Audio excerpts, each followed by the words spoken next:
শিক্ষার্থী বন্ধুরা, এটা একটা এইচএসসি পরীক্ষার খাতা। দেখো, এই শিক্ষার্থী পেয়েছে মাত্র এক।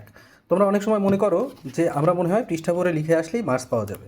তো এই শিক্ষার্থী দেখো কি করেছে, আমরা একটু পড়লেই তোমরা বুঝতে পারবা যে আসলে কি লিখেছে। একটা প্রশ্ন ছিল, বিবাহের সর্বনিম্ন বয়স কত? 18। শুধুমাত্র 18 লিখলেই কিন্তু এটার উত্তর হয় না। সেটা মেয়েদের ক্ষেত্রে 18, ছেলেদের ক্ষেত্রে 21। তারপরও যিনি এই উত্তরপত্রটি দেখেছেন তিনি আসলে একটু মার্কস দিয়েছেন যে অন্তত পার্শিয়াল হয়েছে বলে। এখন দেখো, প্রশ্ন হচ্ছে জলবায়ু পরিবর্তনের একটি কারণ বুঝিয়ে লিখো। ও লিখেছে সামাজিক আইনের একটি উদ্দেশ্য, মানে প্রশ্নের সঙ্গে আসলে উত্তরের কোনো মিল নেই। তারপর সে কি করেছে, একের পর এক সে আসলে উত্তর লিখেছে, কিন্তু কোনো উত্তরই দেখো ঠিক হয়নি। যারা উত্তরপত্র দেখেন তারা ঠিক এইভাবেই যে লাল কালি দিয়ে আন্ডারলাইন করে দেন। তার মানে তুমি যদি আসলে কোনো প্রশ্নের উত্তর ভুল লিখে আসো, তাহলে তুমি যদি পৃষ্ঠা ভরেও আসো, তাহলে কিন্তু এখানে মার্কস পাওয়া যাবে না। এর জন্য সময় থাকতে তোমরা লেখাপড়ায় মনোযোগী হও, কারণ লেখাপড়া করতে হলে আসলে প্রচুর পরিমাণে নিজেকে প্রস্তুত করতে হবে, লেখাপড়া করতে হবে, খাতা ভরে লিখে আসার প্রবণতা থেকে বের হয়ে আসতে হবে।